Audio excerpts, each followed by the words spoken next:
What's up, guys? Welcome to Daily Dose of Reddit. This is your host, Zach, and today's subreddit is r/IDontWorkHereLady. This story's called, "You really don't work here? Well, you should still help me anyways." I went to lunch with my boyfriend over his break. We ate at the back room and then finished up and walked out of the back room into the store. That's when Karen spotted me. My boyfriend was wearing the uniform of the store, a solid colored shirt with name tag and solid colored pants. I was wearing a polka dotted cardigan, a denim skirt, no name tag, zebra print Converse, and jewelry. He works in a department store and made a beeline for his department, which is mostly outdoors.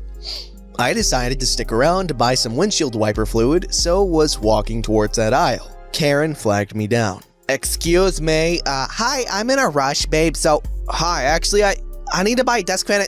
Actually, I'm not finished. But a desk fan, bath towels, the soft kind, not the cheap ones. Do you have laminating sheets? Actually, never mind. I need Ma'am, listen. A mesh basket, staple refillers. Are there different sizes? Anyways, I need the medium size, I guess. Are you listening? I'm in a huge rush and... So, finally, I just started walking away. It's at this point that Karen grabs my shoulder. I don't react well to being touched by strangers. "What are you doing?" "I wasn't finished. I am on a time crunch, babe. Why are you being so impatient?" "I mean, really, you're at work, honey. It's like no one respects people older than them these days. I just can't believe." "I don't work here! Do I look like I work here?" Karen looks at me and realizes her mistake and becomes visibly embarrassed. I'm finally calming down from having been grabbed by a stranger. But you came out of an employee-only door." "I was visiting my boyfriend. Even if I worked here, you don't just touch someone." "So you really don't work here?" "No." "So can your boyfriend help me?" "No, he works in gardening." Karen stops to think for a moment. I guess she had a system error when she couldn't ask for my manager, seeing as I didn't work there. She was looking extra embarrassed now and dramatically shielding her face like there were paparazzi covering her important life. "Well, you probably know the store if your boyfriend works here. You could just help me find my things. That would be the nice thing after causing this inconvenience when I told you I'm in a hurry." "Why would I help you after you grabbed me like a street thug? Are you insane?" "We're done." I turned to go, still shaken up. She calls after me. "You can't blame me for thinking you work here when you came out of an employee-only door. I'm going to report your boyfriend to the garden manager for having you back there." "Baseball pitcher?" I stopped myself before I flew into a full rage. "Excusez-moi?" I stopped walking away at this point because I didn't actually know whether my boyfriend was technically allowed to have me back there or eat lunch back there and didn't want to get him in trouble. But I also couldn't bring myself to help this woman after all that. Fine, I'll help you. Just make it quick." I snatched her list from her, and sure enough, I knew where about half the things were, which made it all that much easier to strategically avoid those aisles as I dragged Karen on a time-sucking trek around the store. This is always where they keep the laminating sheets. And they're out, but you can get a 48-pack of duct tape and tape a clear layer over your documents. It'll work just as well. Here you go. I could have sworn it was aisle 5. I guess it was actually aisle 25. We have to go back. Oh, silly me. It was aisle 6. Back we go. You know what? They're out. My mistake. It's actually aisle 18. We did this for almost 45 minutes. Longer than I thought I could pull it off. There's no cell reception in the store and almost no clocks to keep people shopping longer. So it wasn't until we walked past customer service and she saw their desk clock that she realized how long this had been going on. She was urinated. She stormed past 8 people waiting in the customer service queue to file a complaint about me eating lunch with my boyfriend, then wasting her time. I knew the customer service guy, not super well, but we'd met. He listened patiently to her side of the story, then came over to me separately and asked what happened. I broke down. I was so upset. I said I was having lunch with my boyfriend and she saw me leaving the back room and said if I didn't help her buy the things on her list, she'd get him fired, and I had no idea it was against the rules and he didn't either. I swear, I'm so sorry. I didn't mean to waste her time. The store's just so big and she didn't give me a choice and she said I had to help her. I'm crying by then and the customer service guy goes, Whoa, slow down. People have lunch back there all the time. It's not a problem. I'll give her a coupon and she'll unclench. Just go home.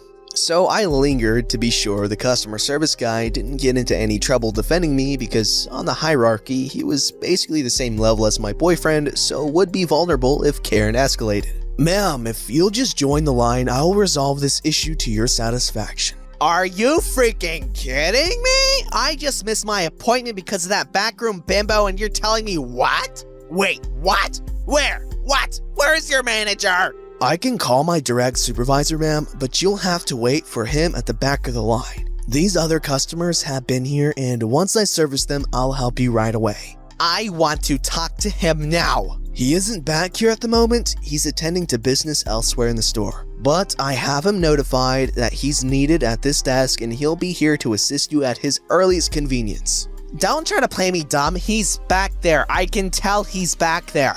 If he were here, you'd see him. Back here is just behind the desk.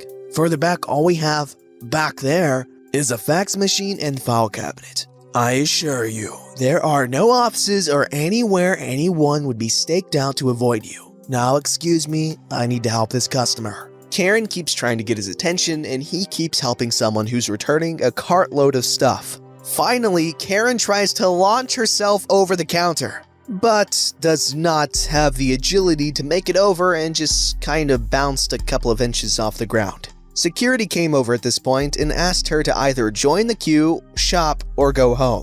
I took that opportunity to go home. My boyfriend had to go directly to a second job, but I can't wait to laugh about this with him later. Man, what is with Karen's making people cry? Jeez, she was just trying to hang out with her boyfriend. The dude works 2 jobs and she's deciding to be a jerk. Okay, moving on. Karens are jerks, nothing new here.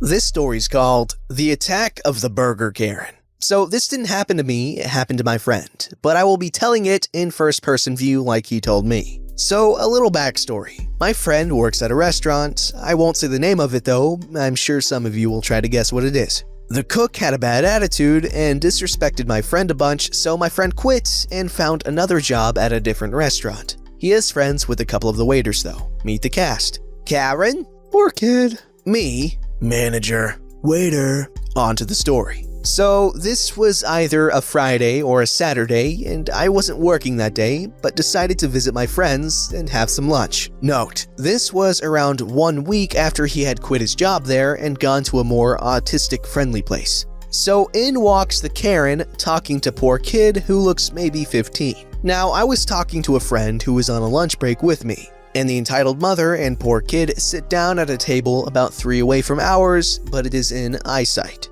The other waiters are busy helping and serving other customers their food. They were in their spots for maybe 4 minutes, and the Karen started to complain about how long the service was taking, and that we should have had our order taken as soon as we got here.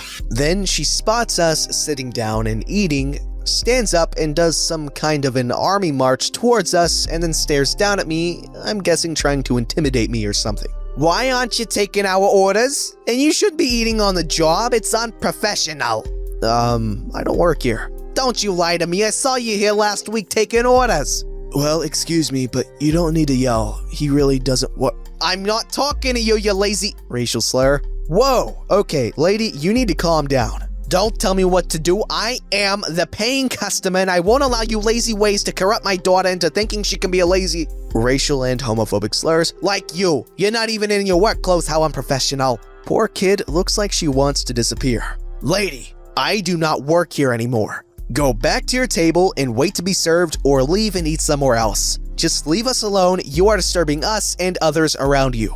I'll have you fired for treating me like this. You know what? Go ahead. Don't you talk to me like that, young man. Manager comes out, hearing all the commotion, and walks over to our table. What's going on here? Who is yelling? This lady is... They threatened me and my daughter and called us horrible names. I want them fired for treating us like this. Wait, what? That's so not true. Well, OP here doesn't even work here anymore. He quit last week. Yeah, right. I bet you're just covering for him. I want him fired here right now. Poor kid then walks up. Mom, just stop. This is why I hate going places with you. This is why Dad is divorcing you. Karen goes quiet. Let's just go. I want to go back to Dad's house now. Okay. They left after that, and I'm not sure what happened after, but wow. Okay, I swear, we need to start carrying around spray bottles to squirt Karens when they start getting out of hand. That might fix a lot of problems. Or make worse problems, but I think it's worth the try. This story's called, How Dare You Not Serve Me, You Maid? This happened when I was 12. We were invited to attend a Chinese wedding dinner by one of our distant relatives in a neighboring country. Most of those relatives have never seen me before. We were in the ballroom of this fancy Chinese restaurant, and I was seated at a ballroom table. Because there was not enough space for my family to sit at just one table, I volunteered to sit at another table with my little sister with a group of old ladies and cousins. We began feasting on the duck, abalones, crabs, and all of the standard fare of an 8-course wedding dinner. I noticed that one of those particularly unfriendly-looking old ladies was frowning at me and seemed increasingly annoyed for whatever reason. Out of the blue, she pointed at me and said in broken English, "You go to the outside over there and give me 1 cup water." Why broken English when she had been speaking in fluent English to her son or grandson next to her just a few seconds prior? I was also dumbfounded by the sudden command, seeing that there were so many waitresses around. But hurry up, she screeched. Now, I was somewhat dark-skinned for a Chinese girl, and I was quite tall and lanky for my age. My sister, on the other hand, was fair-skinned and baby-faced. Hence, I probably looked like one of those live-in domestic helpers taking care of a young child. Being only 12, I raised my hand, took her glass, and asked a waitress if she could get more water. She then said, in Mandarin, "Maids nowadays are so rude. Don't they know that they're supposed to be doing their jobs, not sit here eating?" She turned to the table where my immediate family was and asked aloud, "Whose maid is this? Yours?" I slammed my chopsticks down. Word by word, I spat out, in crisp and clear Mandarin, "I am not a maid." You could see the color drain from her face as everyone turned to stare at her in silent admonishment. She spent the rest of the dinner staring down into her lap and eating unnaturally quiet. Okay, wow, what a jerk. Alright, what is with everyone and being so classist in Asia? Like, in my personal experience and every freaking story, they're always such they're so classist, you know, the older people, younger people not so much at all really, but really the big grown-up folk, really? Also, I'm not racist, I'm talking about my own peeps here, don't get it twisted, yo.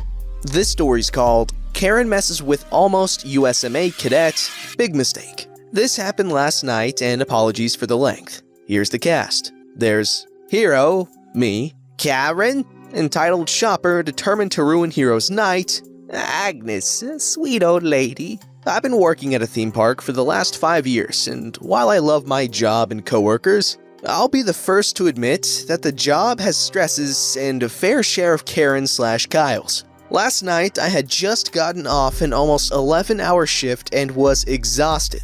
As my pantry, fridge, cat's food bowl was empty, I decided to go grocery shopping at the store where my younger brother used to work, and was friends with most of the people there. It was an hour or two to closing, and the store was almost deserted. Pure bliss for me because I didn't have to fight the snowbirds for what I wanted. I took my time and was wandering the frozen food aisle when I heard a sweet little voice ask me from behind, "Excuse me, dear, but can you please reach the frozen chicken pot pie up there for me?" I turn around and see a little old grandma sitting in an electronic shopping cart and looking at me with wide eyes. Maybe it's because of the 5 years I've worked without much thanks, but I love it whenever someone asks me politely for something. I'm willing to go well out of my way to help them, despite being exhausted and sick of being treated badly. I said with a wide smile, "Of course, ma'am," and reached up for the chicken pot pie. "This one?" "Oh, yes, thank you," she said as I put it in her basket. I noticed that she had a list in her hand and an almost empty basket. "Would you like some help getting anything else on your list?" I said, feeling my bad mood dissipating faster than chalk on a wet sidewalk. "Oh, that is so kind of you, I'd appreciate it," she said. "Your mama must be so proud of you."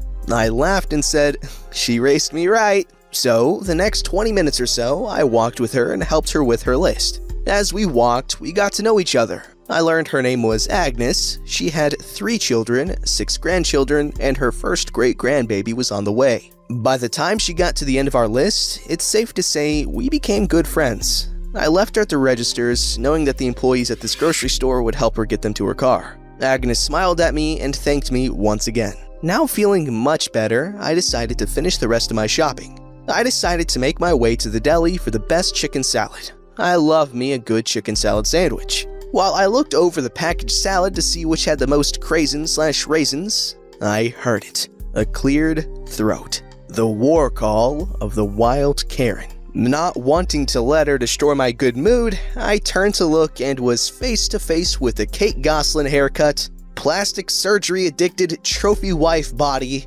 business intimidation outfit, and cold Cersei Lannister eyes. I smiled at her. "May I help you?" "Yes, finally," she said with an exasperated sigh and shoved a list into my face. "I need you to get me apples, milk, and—" I cut her off mid-sentence, confused. I don't know how you mistook me for an employee here," I said, gesturing to my uniform. Blue shorts, button-up shirts, and a lack of name tag and apron. "But I can point you in the right direction?" This did not satisfy the wild beast known as Karen. She stomped her imitation Louis Vuitton black heels like a bull pawing the earth. "You help that little old lady. What makes her different?" At this point, my temper was flaring, but I was trying to keep her from destroying the good mood I had for helping Agnes. "Maybe it's because she used her manners and asked nicely for help," I said in a sweet and innocent tone. I swear I saw Karen's eyes narrow and she tried to draw herself up to my height. Laughable because she had to be at least 5 feet and 2 inches and I'm almost 6 feet. She was standing on her tiptoes, wobbling as she did so. And then she did it. She poked me square in the chest. What Karen did not know about me is that when I was in high school, I was considered for an appointment at the United States Military Academy, West Point. Thanks to a heart murmur and other health issues, I decided not to seek said appointment. However, I've carried that distinct honor with no small amount of pride, and have always tried to carry myself as such. Even my managers know that and respect me for it. You do not mess with me or someone I've taken under my wing, especially when I'm in a bad mood. I grabbed Karen's wrist with the speed of a striking rattlesnake and gripped it hard enough to keep her from wriggling. I stared her down and spoke in a low voice, becoming the army officer that I might have been. "Ma'am, we can do this one of 2 ways. You can leave me alone to continue shopping the rest of the night, or I will call the police and press charges. Is that clear?" Karen went from outraged bull to meek little calf. She nodded. "Have a good night," I said and let go to continue my shopping. 10 minutes or so later, I had finished my shopping and was pushing my cart over to my car when I saw Karen slink by with an almost empty cart. We made eye contact. I waved nicely at her. I did not know that you could run so fast in heels before. I don't know why, but I'm getting like minor stolen valor vibes. I know they're not claiming to have been military, but they're like, I was almost in West Point. But yeah, good on her for helping the old lady, and might I say, fantastic job intimidating that evil, wretched Karen. We could definitely use your would-be military expertise in the anti-Karen task force. Secretary of Defense Bacon Cat, what do you think? Don't forget to like, subscribe, and hit that bell to never miss an episode.